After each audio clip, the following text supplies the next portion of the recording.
বিকালে একটু মাঠের দিকে হাঁটতে গেলাম, দেখি এক চাচা কলই শাক কাটতেছে। অসাধারণ, একদম তাজা তাজা কলাই শাক। তো সেখানে গিয়ে চাচার থেকে 2 আটি দাম জিজ্ঞেস করলাম। চাচা বললো যে 10 টাকা আটি, 2 আটি 20 টাকা। তো আমি 2 আটি কিনলাম, চাচা আমাকে 1 আটি ফ্রিতে দিল। কলই শাক নেওয়ার পরে এখন যাচ্ছি ওইদিকে। এখন এখানে দেখি যে কিছু লোক পালং শাক কাটতেছিল। অসাধারণ, পালং শাকগুলো একদম সব শাকগুলো তাজা তাজা। এগুলো হচ্ছে ধনে শাক। ধনে পাতা অনেক সুন্দর টেস্টি, ভর্তা করে খাইলে। মেনু কাটতেছে ধনে শাক। এখন যাব হচ্ছে কপির বুইতে, কপি কাটতেছে, সেখানে যাব। ওই যে দূরে কপি কাটতেছে, ফুলকপি। এগুলো হচ্ছে মূলা।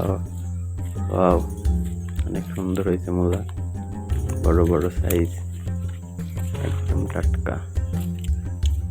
এখান থেকে আসলে মাঠ থেকে বাজার করা খুবই ভালো, একদম পিওর জিনিসটা পাওয়া যায়। কপির খেতে যাইতেছি।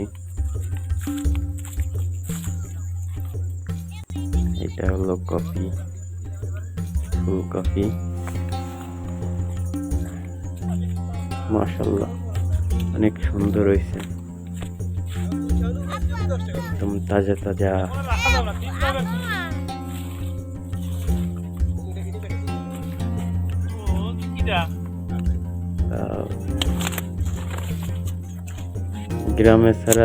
গ্রামে যারা থাকে তারা আসলে টাটকা জিনিসগুলো খাইতে পারে। 20 টাকা, শহরে থাকলে সম্ভব না। 2 সপ্তাহ আগেও কিনা হয়েছে, খালি টাকা খাই, ফুল কম। ওই যে পাশে একজন পেঁয়াজের কালি তুলতেছে, পাশে পেঁয়াজ গরু খায় না পাতা।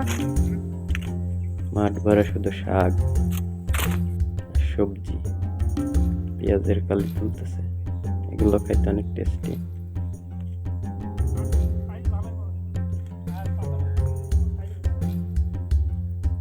মাত্র হইতেছে কালিগুলো।